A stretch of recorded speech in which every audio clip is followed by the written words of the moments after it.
Bueno, pues muchas gracias a todos por venir. La verdad que quiero agradecer no solo al centro por acogernos, sino a Mila. Yo estuve el año pasado aquí haciendo las prácticas de profesor de filosofía. Algunos me han tenido como alumnos, porque han repetido. Y la verdad que me siento muy agradecida porque centros como este nos puedan dejar venir para poder hablar de filosofía o filología. Al final es un aspecto muy amplio. Nosotros somos de Ciprés, que es una entidad sin ánimo de lucro que se dedica a hacer tanto publicaciones como eventos en torno a la tradición occidental. Entonces, lo que estamos haciendo ahora es en la Biblioteca Pública de Sevilla, quien quiera ir pues puede porque es gratuito, estamos haciendo unas sesiones todos los miércoles, pues sobre el clásico que toque en el momento. Justo esta semana ha sido sobre Safo, Safo de Lesbos, la semana pasada fue sobre Cervantes y así vamos. Pero como no viene ningún joven, pues hemos dicho, bueno, pues lo traemos aquí, que es donde nos podéis escuchar. Así que nada, hoy está José Luis con nosotros, que es el presidente de Ciprés, él es filólogo hispánico, hizo un doctorado de filología románica y bueno, a día de hoy es escritor, es investigador, también es traductor y editor, por todos los libros que sacamos son con Ciprés. Y bueno, al final la charla que venimos a tratar es del libro La estirpe de Sócrates, que de hecho vamos a dejar un ejemplar firmado por él en la biblioteca para aquel que le interese. Y bueno, vamos a tratar pues la figura de Sócrates como el que apela constantemente al conocimiento, tanto de uno mismo como del mundo, y cómo tenemos nosotros como nuestra propia misión de ver qué tenemos que hacer con nuestra vida, que al final es algo que nos toca a todo el mundo de forma individual y no es un tío que lo dijo en su momento. Así que muchas gracias, José Luis. Muchas gracias, Carlota. Gracias a todos por venir, gracias al centro por invitarnos o por dejarnos venir. Y bueno, yo de entrada ya os comento que yo no soy filósofo. Y de hecho creo que pensar es algo que tenemos que hacer todos, no solo los filósofos, por supuesto. Y no todo pensar es filosófico.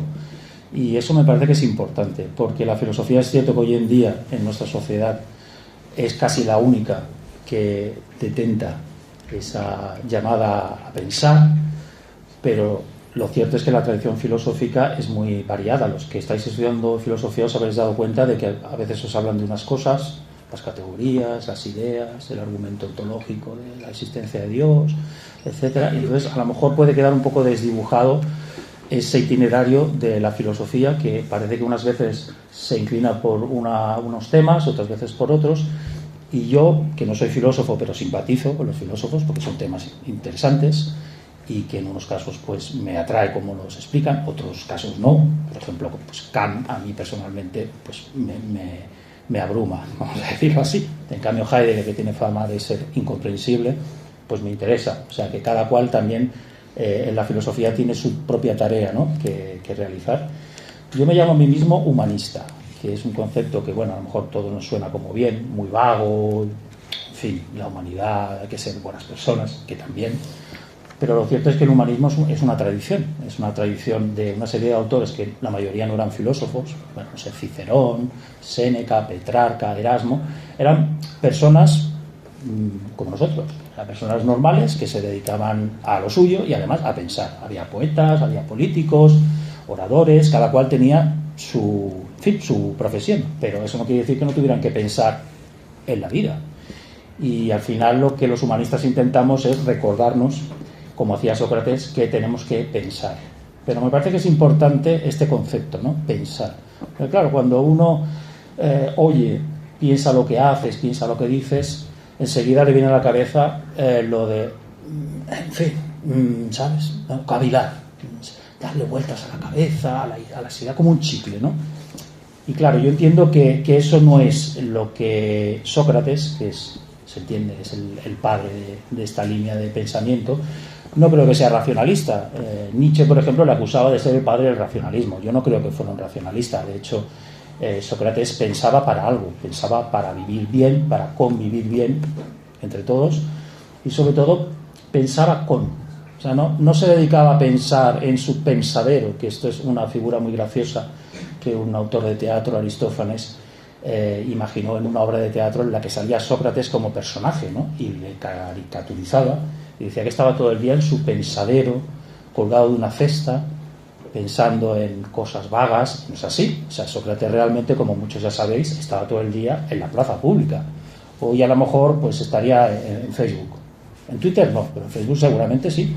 ¿Por qué? Porque él tenía muy interiorizado que tenía una misión en la vida. Ahora veremos en qué consistía. Y que esa misión no era escribir libros, que en su época ya se hacía, ni era fundar una escuela, ni era retirarse con los aristócratas a hablar de temas sesudos, que solo hacían los sofistas, y además se hacían pagar por ello. Sócrates no cobraba nada, de hecho él mismo era pobre.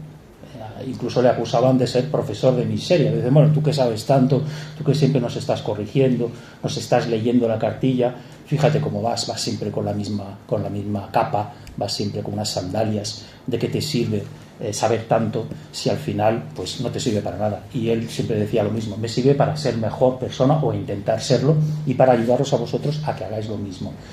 Entonces eso a él le ocasionó muchas antipatías, por varios motivos, pero uno de ellos es que era muy pesado. O sea, si leéis los primeros diálogos de Platón, que se supone que son los más históricos y donde quien se lee es más Sócrates que el propio Platón, luego la cosa ya cambiará, veis que parece que Sócrates no está intentando llegar a buen puerto, sino que lo que está es un poco poniendo en su lugar a una serie de personajes que en su época iban de listos, que eran los sofistas, ¿no? Parecía que ellos sabían de todo, que podían, a cambio de dinero, por supuesto, hacerte exitoso. Eran como los coaches de hoy en día. O sea, eran los listillos, ¿no? Lo que pasa es que en aquella época, pues bueno, lo hacían como podían. En su caso, pues ya os digo, sobre todo cobrando por enseñar a los hijos de los aristócratas a ser poderosos, a llegar lejos en la vida. Y él consideraba que no, que todos tenemos derecho, yo considero que todos tenemos el deber de utilizar nuestra razón para ser mejores personas y, sobre todo, como ha dicho Carlota, para saber qué tenemos que hacer con nuestra vida. Por eso, seguramente, en muchos casos, a vuestra edad, pues os importará más o menos, pero sabéis que os lo vais a tener que decidir en algún momento, ¿no? Y a mí me parece que la propuesta de Sócrates, más allá de conceptos filosóficos y de métodos, etcétera, etcétera, es muy importante porque apunta a ese centro del saber, lo que él llama el saber, el pensar, etcétera, etcétera. Él dice que una vida sin examen no merece la pena ser vivida. Esto lo dice la Apología de Sócrates. La Apología está escrita cuando él ya no está vivo, lo escribe Platón, porque a Sócrates le han condenado a muerte. Le han condenado a muerte por ser, primero, tan pesado. Eso hay que decirlo, o sea, por hacerse pesado. Después porque se le veía con los aristócratas, antidemócratas, etcétera, etcétera.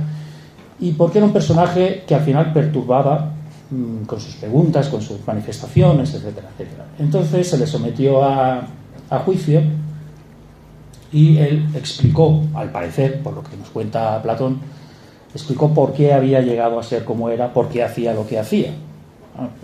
En fin, si estás en un juicio, en principio lo que intentas es que te absuelvan, porque es que le iban a condenar a muerte. Y él, en lugar de hacer eso, incluso tuvo la oportunidad de proponer una pena alternativa, que eso existía en la Grecia de la época. Es decir, bueno, si no te matamos, ¿qué hacemos contigo? ¿Te vas al exilio? ¿Nos pagas una multa? Y él dijo que de eso nada. Primero, él no podía salir de Atenas. De hecho, solo salió de Atenas 3 veces. Y era para ir a la guerra, porque fue soldado, era obligatorio ser soldado en la época. Él era hoplita, o sea que pobre en su momento no era. Hoplita quiere decir que tenía que llevar su propio escudo, pagado por sus propios recursos. Y él fuera de Atenas no tenía nada que hacer, porque para él el mundo era su ciudad. Esto es muy curioso, ¿no? Porque hoy en día para nosotros el mundo es el mundo. Y para él el mundo era su ciudad y la humanidad eran las personas que tenía delante, no la humanidad.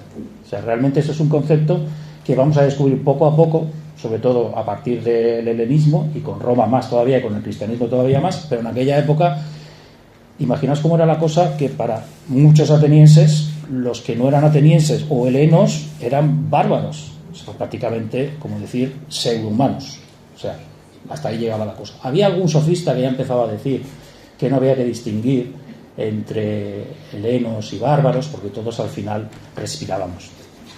Digamos que es demasiado poco, ¿no?, para ser humanos, pero bueno, ya era la primera idea esa de que todos tenemos mucho que ver, y para Sócrates lo más común es precisamente el que tenemos una vida, nuestra vida, no la vida, sino que cada cual tiene un camino propio, y ese camino lo tenemos que buscar y encontrar. En su caso, en la Apología de Sócrates, como os comento, él explica cómo llega a hacer lo que hace y por qué lo hace.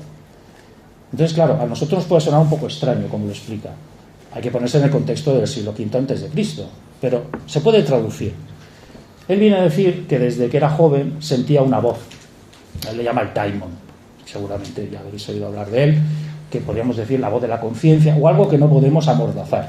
Todos tenemos alguna idea ahí, cada uno la suya, ¿no? Es decir, tú puedes ir pero tú sabes que en el fondo eres, o tienes que hacer, o tienes que decir, o deberías haber hecho, y eso es algo muy nuestro, no es algo que nos hayan metido, es algo con lo que nacemos. Nuestro propio daimon, diría Sócrates, la voz de la conciencia, como queráis. Y entonces él viene a decir que en un momento determinado él comprendió cuál era su misión en la vida. Entonces explica que un tal Querefonte fue al templo de Apolo, donde, en fin, allí se le preguntaba a la Pitia, que se supone que era la intérprete del dios Apolo, se le preguntaban cosas. Entonces lo que decía la Pitia iba a misa. Lo que pasa es que hablaba muchas veces en clave. Había que interpretarlo, no era simplemente hacer esto o lo otro. Y este Querefonte le preguntó, ¿hay alguien en Atenas que sea más sabio que Sócrates? Y le dijo la Pitia, no lo hay. Y cuando se lo contó Querefonte a Sócrates, dijo, ¿de qué vas? ¿Y yo cómo voy a ser sabio? Si yo, en fin, yo no sé nada, lo poco que sé es de poca monta, ¿no? Entonces, a él esto no le encajaba, porque, en fin, el dios, para los griegos, en realidad para toda la humanidad, menos para nuestra época prácticamente, el dios es algo que tiene una autoridad y hay que tener en cuenta lo que el dios Apolo te dice. Entonces empezó a intentar comprender qué es lo que quería decir Apolo con esas palabras, ¿no? Soy sabio. En fin, si yo no sé nada, más o menos. Es decir, lo que yo sé es poca cosa, es lo que quería decir. Entonces empezó a ir por la ciudad y se acercó a los oradores, a los poetas, a los artesanos, intentando ver si entendía qué significa saber. Porque claro, si yo no sé nada, pero los que la ciudad acepta que saben están ahí, les voy a preguntar. Y claro, hablando con ellos llegaba a la conclusión de que, bueno, sí, sabían de lo suyo. Los oradores de hablar, los poetas, incluso cuando componen sus poemas, lo hacen como si estuvieran poseídos por la musa, eso es lo que creían los griegos. Los artesanos sí saben hacer artesanía, pero tampoco saben, no sé, gestionar la política o navegar en barco o lo que sea, ¿no? Entonces al final se cayó del guindo y dice, claro, ahora entiendo. Lo que quiere decir el dios Apolo es que lo que sabemos nosotros o lo que dicen los sofistas que creen que saben es poca cosa. En fin, lo justito. Que quien sabe de verdad es el dios Apolo. O sea, que los humanos podemos saber hasta cierto punto. ¿Y ese punto cuál es? Pues bueno, para Sócrates no se trata de saber por dónde sale el sol, cómo se mueven las estrellas, que era lo que en su época pues hacían los filósofos, ¿no? Los jónicos, etcétera, etcétera. Pues todo es agua, todo es aire, si los átomos, etcétera, etcétera. Para Sócrates lo más importante es descubrir nuestro lugar en el mundo. Eso no lo dice así, cuidado. Dice que él descubrió cuál era su lugar en el mundo. Dice, yo comprendí que lo que tenía que hacer era ir por Atenas haciéndoles saber a esos que van de listos que lo que saben pues no hay para tanto, que lo importante es conocerse a sí mismo, como ha dicho Carlota, ¿no? Y ese conocerse a sí mismo no es una idea suya, es una idea, en fin, tradicional de Grecia, incluso desde la Grecia arcaica, atribuida a los 7 sabios, estaba en el frontón del templo de Apolo, etcétera, etcétera. Pero conócete a ti mismo, ¿qué significa? O sea, es muy vago, ¿no? Y él lo interpretó como que al conocerme a mí mismo descubro qué es lo que el Dios espera de mí. ¿Eso qué quiere decir? Entiendo cuál es mi lugar en el mundo. O sea, que no todo el mundo vale para cualquier cosa, que no tenemos que dejarnos llevar ni ser lo que tú quieras, ¿no? Tú puedes ser lo que quieras, ¿no? Ahora lo vimos mucho esto. Bueno, a lo mejor no tengo que ser lo que quiero, a lo mejor tengo que ser lo que debo ser. Porque quieras que no, todos tenemos nuestra vocación. A lo mejor no se nos presenta el primer día. Hay gente que sí. O sea, me acuerdo el otro día en el Murillo, pues pregunté, ¿hay alguien en la sala que toque la guitarra desde hace mucho? Y sí, yo. Y para ti eso es algo muy tuyo. Sí. ¿Te gustaría vivir de ello? Claro. Es su vocación. O sea, ser músico, por ejemplo, es una vocación. Dar clase puede ser otra vocación. Hay gente que tiene una vocación desde chico, ¿no? Yo he nacido para, por ejemplo. No todo el mundo tiene esa suerte. O sea, a muchos la vocación se nos revela mientras vivimos, mientras la buscamos. Bueno, nunca es tarde si la dicha es buena, pero es importante tener en cuenta esta idea que temáticamente nace de Sócrates, ¿no?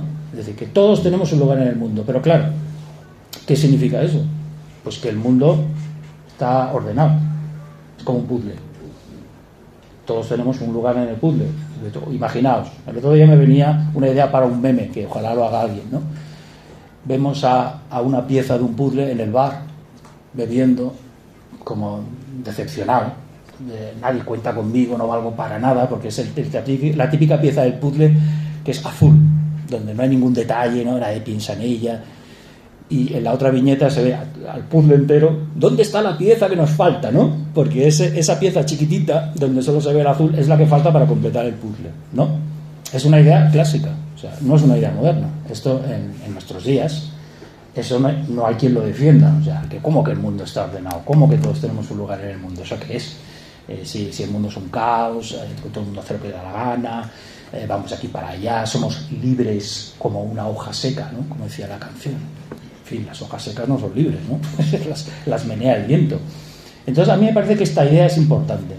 Es importante porque es una idea que nace en el siglo V a.C., pero que la vienen manteniendo durante siglos y siglos y siglos, prácticamente hasta el siglo XVIII, todo tipo de pensadores, humanistas, poetas. Es decir, todos hemos nacido para algo, el mundo nos necesita, somos importantes, desde el más grande hasta el más pequeño, y no tenemos que despreciarnos a nosotros mismos porque no seamos famosos, porque seamos zapateros, o porque seamos lo que en cada momento tengamos que ser, porque nuestra vocación, si la hemos reconocido como tal, esto es muy importante, y sabemos que eso nos está destinado a nosotros, en el momento en que nosotros tomemos posesión de esa misión, de esa tarea, vamos a ser felices.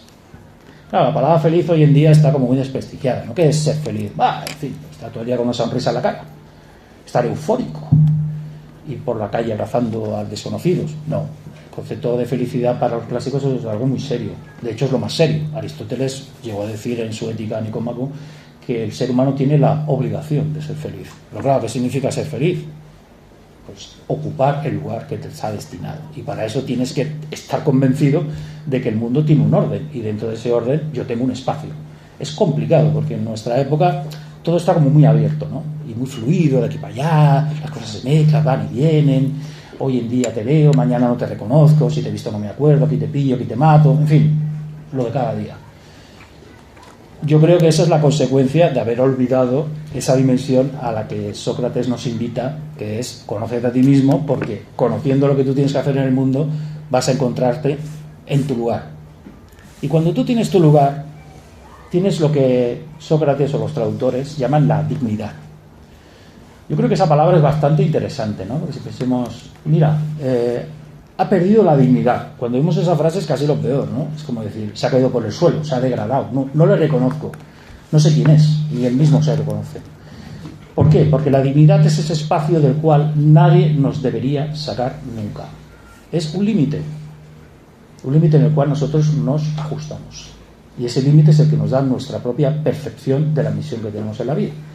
Que, a ver, no hay que identificarla exclusivamente con un tema profesional, trabajo de esto, trabajo de lo otro. Hay personas que trabajan por las mañanas de funcionarias, pero su vocación por la tarde es ser músico.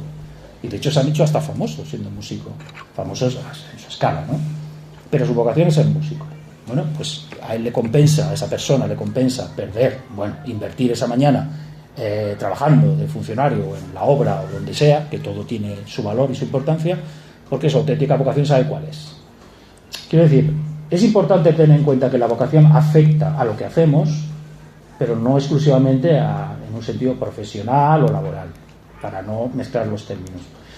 Entonces a mí me parece que es importante esta lección que nos da Sócrates, por lo que os digo, porque al recordarnos que todos tenemos esa dignidad que debemos ejercer, cuidado, es importante que los demás nos respeten simplemente por el hecho de ser personas, faltaría más, pero nosotros también nos tenemos que hacer respetar. ¿Y cuándo lo conseguimos? Cuando manifestamos nuestra dignidad. Este es mi lugar, yo pongo este límite, no me pises, no me degrades. O sea, el poner un límite hace que tú tengas la sensación de que eres alguien, de que estás en el mundo y de que te hace respetar, y eso también es importante. No sé si es filosófico, pero entiendo que es una derivación de la lección de Sócrates, que al final para mí esto es importante, es lo que he intentado explicar en mi libro. Sócrates, al no escribir libros, simplemente hablar, dio pie a que le fueran interpretando de muchas maneras. De hecho, él tuvo varios discípulos y cada uno de ellos defendía una idea diferente. O sea, tenemos a Platón, que sería el más filosófico. Platón al final fundó una academia, es decir, puede ser considerado el padre de la universidad, porque se recluía, dentro de lo que cabe, entre unos muros para hablar solo con sus colegas, con sus discípulos, no como Sócrates, que estaba en la plaza y hablaba con cualquiera. Tenemos, por ejemplo, a Antístenes, que fue el padre del cinismo. ¿Cómo es posible que dos discípulos de Sócrates llegaran a conclusiones tan diferentes? Porque Antístenes era una persona que, en fin, se puede decir casi que le daba la espalda a la sociedad, ¿no? Los cínicos se jactaban de abrazar la naturaleza humana, que es, bueno, los impulsos, los instintos incluso. Bueno, ¿cómo es posible que Antístenes entendiera esto si el propio Sócrates, en los textos que quedan, lo que defendía era lo contrario, que nos teníamos que contener, que teníamos que ser moderados, etcétera, etcétera? Bueno, eso es porque Sócrates no escribió nada. Pues cuando no escribes nada, tú estás permitiendo que los demás se apropien de tus palabras y les lleven, como ahora mismo. Ahora lo que yo estoy diciendo, a lo mejor alguien dice dentro de 20 años, pues como escuché una vez a uno que vino al instituto, no sé qué, yo tengo que seguir mi vocación y desde entonces puede pasar. De hecho, el otro día en el Murillo, una muchacha al final se acercó y dijo, oye, pues esto que has dicho a mí me ha tocado mucho, ¿no? ¿Por qué? Porque seguramente tendría ahí su daimon diciéndole, Entonces bastó con que alguien le dijera tal cosa y entonces el daimon le dijo, ¿lo ves? Es lo que yo te decía. Entonces, bueno, pues eso es un poco la función que tenemos los que nos dedicamos a hablar en público, ¿no? A dar pie para que aquello que ronda en la cabeza, pues a lo mejor cobre forma o se encauce. Y esta palabra para mí tiene su importancia, ya voy acabando. O sea, así como nuestra época, insisto mucho en el contraste, ¿no?, entre las dos épocas, el ahora y la Grecia del siglo V y la cultura clásica, para los clásicos el mundo tiene cauces, tiene vías, y si no la hay, la tienes que abrir, pero todo tiene un orden, ¿no?, un nomos, y ese orden respetado contribuye a una armonía. El conjunto es armónico, equilibrado, etcétera, etcétera. Esto seguramente ya os sonará. El mundo moderno es lo contrario, ¿no? Frente a la mesura, la desmesura. De hecho, William Blake, que es un poeta inglés de finales del siglo XVIII, dijo: el exceso es el camino al palacio de la sabiduría. El exceso, cuidado. Claro, esto lo oye un clásico. Ya no os digo del siglo V antes de Cristo, sino, en fin, del siglo V después de Cristo. El exceso es lo peor, porque el exceso es donde nos lleva la violencia, el abuso, que cada uno haga lo que le dé la gana, etcétera. Bueno, pues la cultura moderna, en cierto sentido, lógicamente los kantianos no, pero en cierto sentido abre ese camino a que todo el campo es orégano, que es una expresión que a lo mejor habéis oído alguna vez, es decir, todo vale. El más fuerte, pues el que mejor se adapte, decía Darwin, ¿no? En fin, eso es una idea bastante amoral, ¿no? Porque se puede adaptar muy bien a la evolución, sí, el más apto, pero a lo mejor el más malo, ¿no? El más violento, el más cabrón. Eso no es aceptable. Mientras que los clásicos consideran que una sociedad plenamente humana es una sociedad ordenada, pero no ordenada desde fuera, por uno que dice tú aquí, tú allí, haz esto, haz lo otro. Eso es una interpretación equivocada del orden. El orden es el orden del mundo. Incluso los propios gobernantes están gobernados.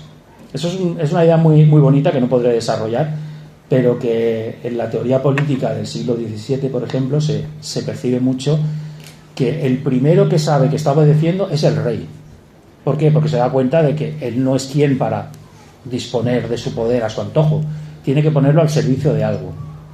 Y en fin, hay una serie de preceptistas que le dicen cómo tiene que conducirse. Pero esto es importante, porque entonces la persona que es tal persona en el siglo V antes de Cristo como ahora tiene ante él una perspectiva que es: o me dejo llevar, esto lo escuchamos mucho, déjate llevar. En fin, yo me pregunto exactamente qué quieren hacer con nosotros los que quieren que nos dejemos llevar. Supongo que nos quieren mangonear y seguramente detrás habrá alguna gran empresa o alguna cosa así, ¿no? No me dejes llevar, ya me llevo yo, ¿no? Esta idea es bastante socrática, ¿no? La idea del autodominio, la autarquía. pero que es una autarquía, y de ahí viene el título, y con esto acabo, que no es una autarquía fruto del capricho personal, porque entonces estamos otra vez en el campo del todo vale, que gane el más fuerte. No, esa autarquía tiene que estar al servicio de algo que nosotros sabemos que no es estrictamente nuestro, pero sí es para nosotros. Por eso ese criterio que tenemos que ejercer siempre, que es la traducción que yo le doy a ciertos conceptos como logos, etcétera, etcétera, el criterio personal. Bueno, sí, es un criterio personal porque lo ejerzo yo, pero no a mi antojo. No puedo hacer lo que me dé la gana, ni puedo decidir que lo blanco es negro o negro es blanco, ¿no? Que es una cosa de la que abusaban a los sofistas. Y esa idea de que tienes que tener criterio, lo tienes que ejercer tú, pero no es tuyo hasta el punto de que puedas disponer de él a tu antojo, me parece que es una lección que, aunque pueda parecer un poco teórica, si la llevamos al campo, como os he comentado antes, de la misión personal, nos puede ayudar. Es decir, siempre tener en cuenta que no todo lo que se nos pasa por la cabeza es nuestro, que a veces nos lo han podido meter, poner, implantar, que tenemos que discutir también con nosotros mismos, no tenemos que dar la razón siempre, porque si no, no crecemos, podemos estar equivocados y estrellarnos si nos damos la razón siempre, y que en este caso, ya os digo, Sócrates para mí es una figura de una persona que en su momento ya fue percibida como muy singular, muy raro, pero que creó tanto impacto que llevó a su ciudad hasta el extremo de decirle: ¿prefieres morir o prefieres seguir siendo como eres? Y él prefirió morir. Lo cual es importante, porque quiere decir que él, lo que hacía para él era tan importante como vivir. Y si no podía vivir como él quería, prefería estar muerto. No estoy diciendo que haya que llegar a ese extremo, ni mucho menos, pero sí que hay que defender esa misión personal cuando uno tiene clara que es su misión personal, y no dejarse aplastar por las modas, por el que dirán, etcétera, etcétera, porque, en fin, hoy en día con las redes sociales es muy fácil caer víctima de eso, ¿no? Y, en fin, esto es básicamente lo que yo interpreto de la figura de Sócrates, pero sí me gustaría que vosotros, si tenéis alguna cuestión personal que os haya suscitado esta reflexión mía, la compartáis, porque me parece que es importante. Es decir, personas que tengáis una vocación o que la estéis buscando, que la estéis defendiendo, cómo lo gestionáis, cómo lo vivís y hasta dónde estáis dispuestos a llegar, por vivir con esa vocación, ¿no? En fin, lo que queráis. Carlota. Venga, ¿quién se anima? ¿Quién tiene una vocación clara de aquí? Muy bien. Sí. Si quieres compartirlo, claro. ¿No? Ah, pero no vale, eso no vale. Por encima. Para votar, ¿no? Por encima. Tú pintas. Lo tengo claro, yo pinto y lo tengo claro de mi vocación. Pero lo tengo claro porque sé que es lo único que quiero en mi vida. ¿Sabes? Que es lo único que sé que necesito. La otra cosa, sé que podría vivir sin ello, pero si la pintura no, pero no sé si es bueno o malo. Es bueno para ti, ¿no? Sí, claro, pero ahora tengo algo que sé que sin eso no podría vivir. Si no tuviese vocación, quizá podría vivir igualmente sin la pintura, ¿me entiendes? ¿Estás seguro? ¿Tú crees que sin una vocación asumida nuestra vida tiene sentido?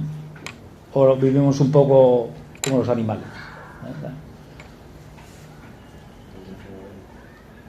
Es que realmente, si piensas, lo que nos diferencia de los animales realmente es encontrarle un sentido a la vida, ¿no? O sea, una mascota no necesita más que comer y dormir y que la acaricien. O sea, no se plantea si la vida tiene sentido, ¿no? En cambio, el ser humano, aunque no quiera, incluso cuando decide, no, la vida no tiene sentido, voy a vivir disfrutando, ya le está dando un sentido, ¿no? a la vida.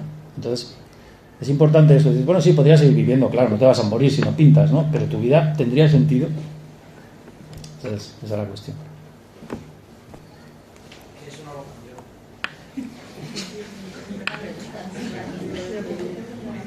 En fin, la palabra vocación ya un poco etimológicamente lo dice todo, ¿no?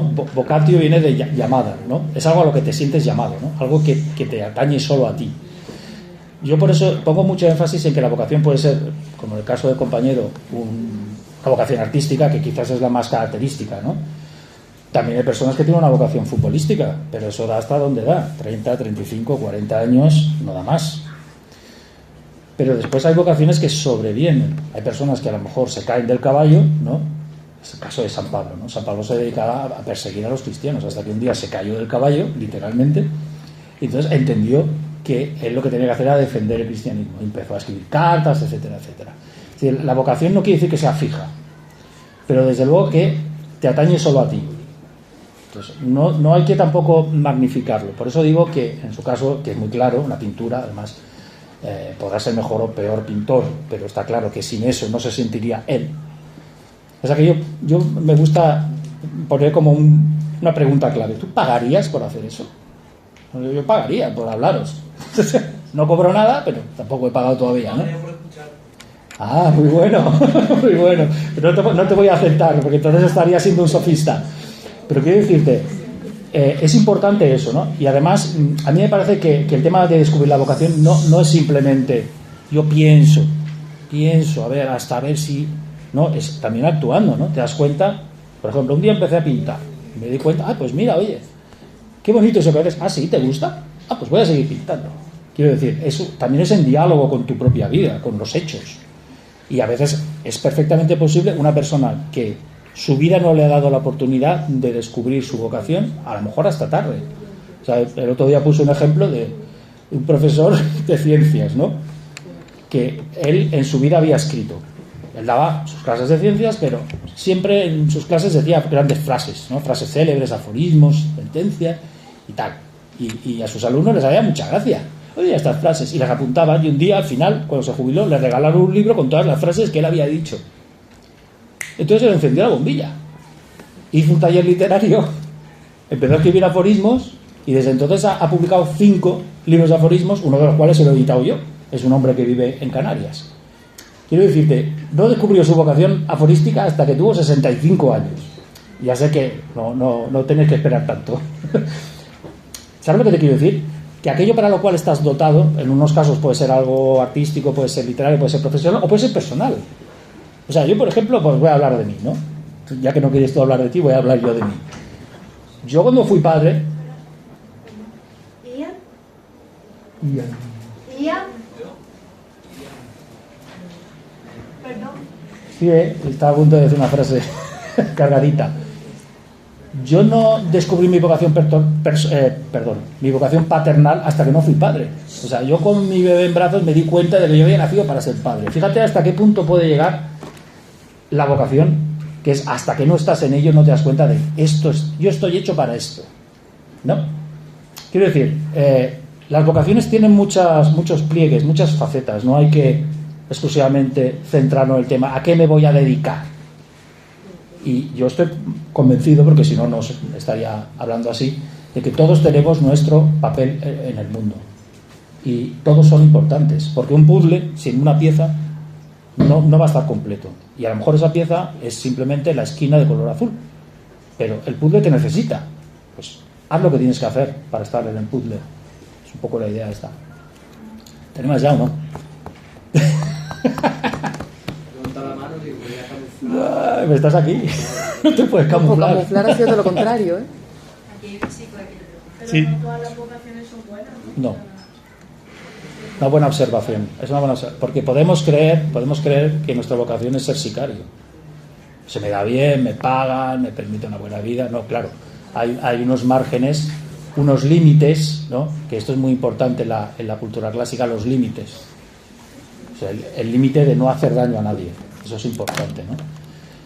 Hombre, si puedes beneficiarle, mejor. Pero ya el no hacer daño a nadie, ¿no? Esto es una cosa que me decía mi padre, que a mí me gustaba mucho. Yo no sé de dónde se la sacó, pero realmente es una frase de sabio, ¿no? Tu libertad, es que ya habéis escuchado, tu libertad o mi libertad acaba donde empieza la tuya. O sea, yo para realizar mi vocación no puedo pisarte. Eso está claro. O sea, las vocaciones tienen que ser constructivas. Si no, seguramente será más bien un diablillo, más que un daimon, lo que tenemos dentro. ¿Más vocaciones? ¿Tú tienes alguna más vocación? Venga, ¿cuál? No pasa nada.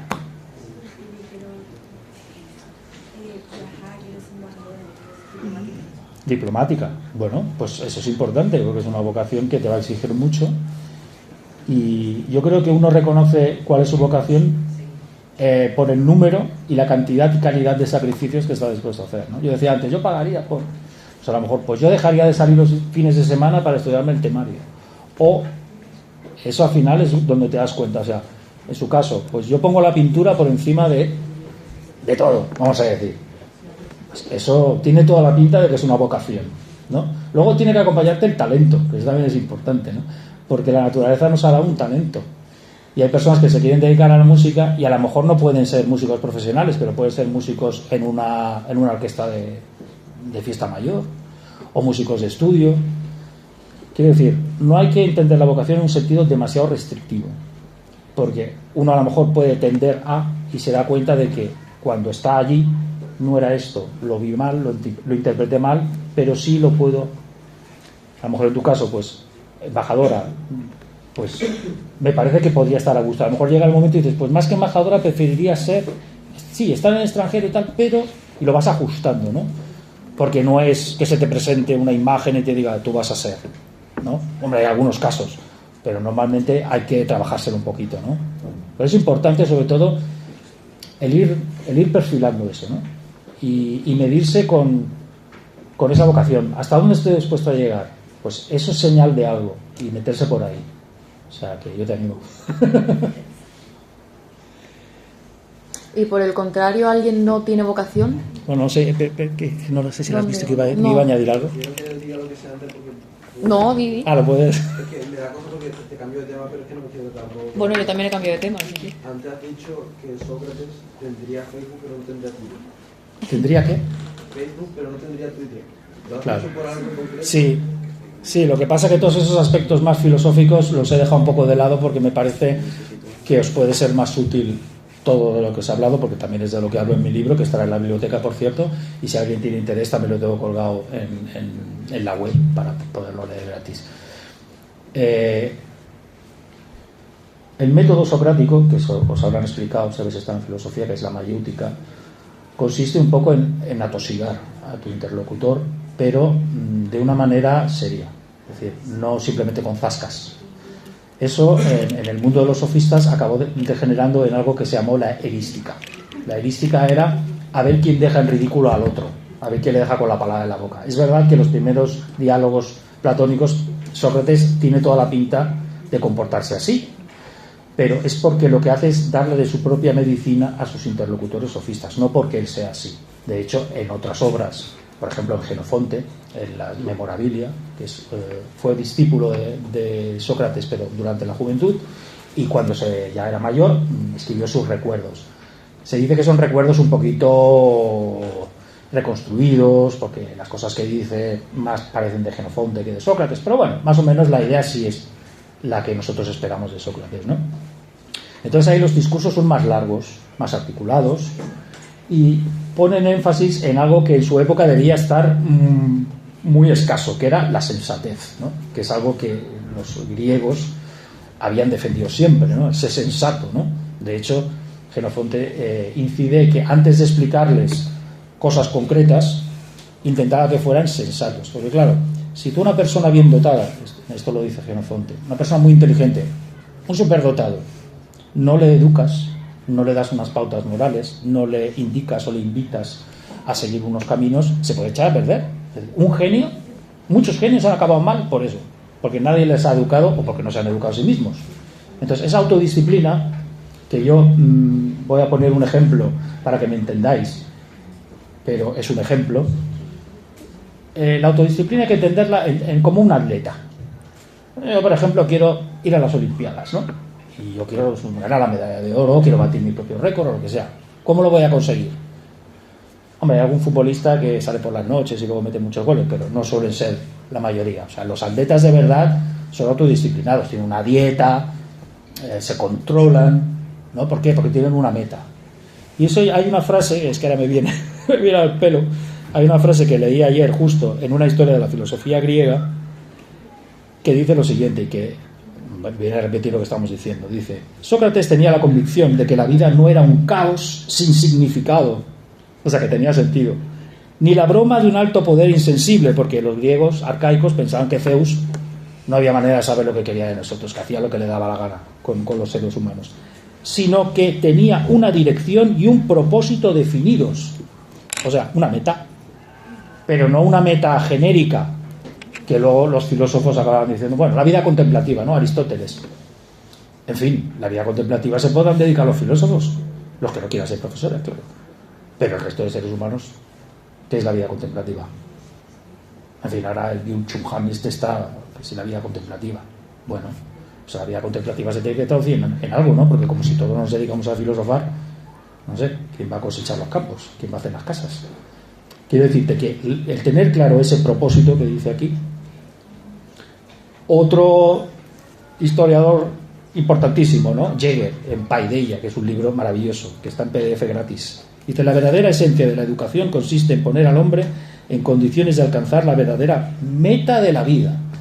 Este concepto, meta o finalidad, telos, que decían los griegos, es algo que la modernidad le niega al ser humano. O sea, el ser humano no tiene un telos, no tiene una finalidad. Él es libre de autodeterminarse, que sea lo que Dios quiera, prácticamente. Pero el hombre clásico eso no lo acepta. El hombre clásico cree que los seres humanos tenemos un propósito en la vida. Unos lo van a llevar al ámbito teológico, otros al ámbito filosófico. Yo lo llevo más al ámbito práctico, porque para mí todos los fines auténticos son respetables. Pintor, embajadora, nunca lo sabremos. Quiero decir, en una sociedad equilibrada tiene que haber sitio para todos, y todos tenemos nuestras metas legítimas. De hecho, hay un filósofo del Renacimiento, Pomponazzi, que él era aristotélico, y curiosamente viene a decir esto. Dice, bueno, entonces es que si todos somos filósofos, la sociedad no va a poder prosperar. Todos tenemos derecho a tener nuestra propia meta, por muy humilde que le parezca al vecino. O sea, yo no tengo por qué ser famoso, ni tengo que ser rico, ni tengo que ser poderoso, ni tengo que estar en una universidad, ni tengo que publicar libros. O sea, cada cual tiene su manera de realizarse. Es un verbo que se utilizaba mucho antes. Me siento realizado. Uy, qué palabra, ¿no? ¿Y eso cómo se consigue? Pues realizar es consumar algo que te estaba esperando. Y ese algo lo tienes que descubrir tú mismo, no te lo va a decir nadie. Hombre, a lo mejor te pueden ayudar. Por eso me parece que la profesión de orientador sociolaboral me parece preciosa. Porque es alguien que te va a ayudar a encontrar tu vocación. Aunque sea laboral, pero también es importante, ¿no? O sea, el día a día también incluye eso. ¿Y vas a preguntarte? Sí, bueno, si tenemos tiempo, si hay alguien que no tenga vocación, ¿qué siente si no la tiene? Si la agobia, no la agobia. Venga, de aquí hay gente que no tiene vocación, no me digáis. O mejor, ¿quién quiere vivir sin dar un palo al agua? No, te lo digo porque yo tuve un amigo en la juventud que decía que él quería ser rico cuanto antes para dejar de trabajar. Algo que ahora está bastante de moda, ¿no? ¿Quién quiere ser rico para no trabajar y estar todo el día de verdad? Tú, ¿no? Dame tus razones. Te da pereza. Es un pecado capital, la pereza. ¿Y estarías dispuesto a hacer muchos sacrificios para conseguir eso? Sí. Tiene toda la pinta de que es una vocación. Bueno, pero al final los sacrificios trabajas para algo. Claro. Al final también estás haciendo algo que te da pereza. Para ganar ocio. Y es todo lo contrario. A ver si al final de tanto esforzarte para conseguir tu fin de la pereza te va a gustar. Exacto. Seguir trabajando y ya no vas a dejar. Sí, bueno, ya está. Si queréis para... ¿Tú querías decir algo?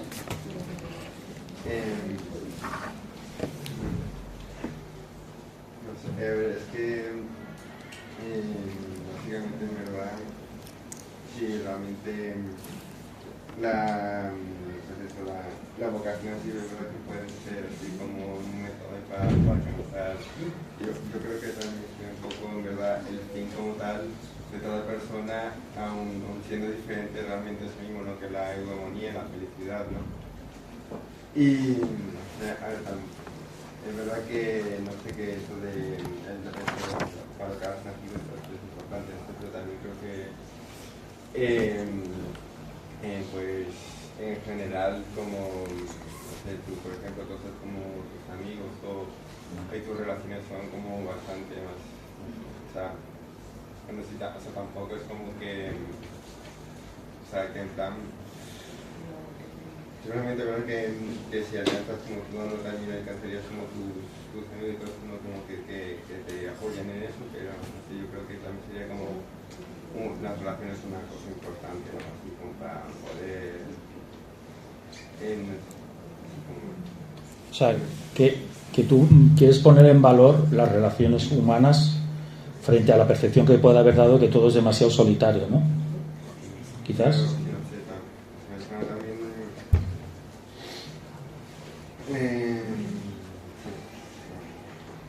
Es que claro, Sócrates es un personaje muy poliédrico, porque además lo que nos queda de él son retazos, son impresiones que tuvieron quienes le rodeaban. Y el tema de la amistad, por ejemplo, en toda la cultura clásica, pero sobre todo en Sócrates y en Platón, está muy presente, ¿no? Por eso hay dos diálogos sobre el banquete, ¿no? Uno de Jenofonte y otro de Sócrates, donde se ve realmente cómo convivían los socráticos entre ellos y realmente era una fiesta. O sea, incluso en el caso del banquete de Jenofonte bebían vino, había baile, o sea, que no eran personas que estuvieran en su pensadero de hecho nada. O sea, yo quiero poner énfasis en que la vocación es algo gozoso, o sea, y que no es, hombre, puede implicar sacrificios, etcétera, etcétera, pero por un buen fin. Entonces, sarna con gusto no pica, ¿no? Dice el refranero. O sea, es que lo estoy haciendo porque para conseguir tal cosa. Tú imagínate un atleta y dices, ¿no estás pasando mal comiendo solo pollo con arroz? Y digo, no, porque sé que esto me beneficia y es lo que yo quiero conseguir. Entonces, cuando tú tienes un fin en la vida, todo fluye. Como no lo tengas, todo es un caos. Básicamente es eso. Pues muchas gracias, ¿no? Y terminamos y...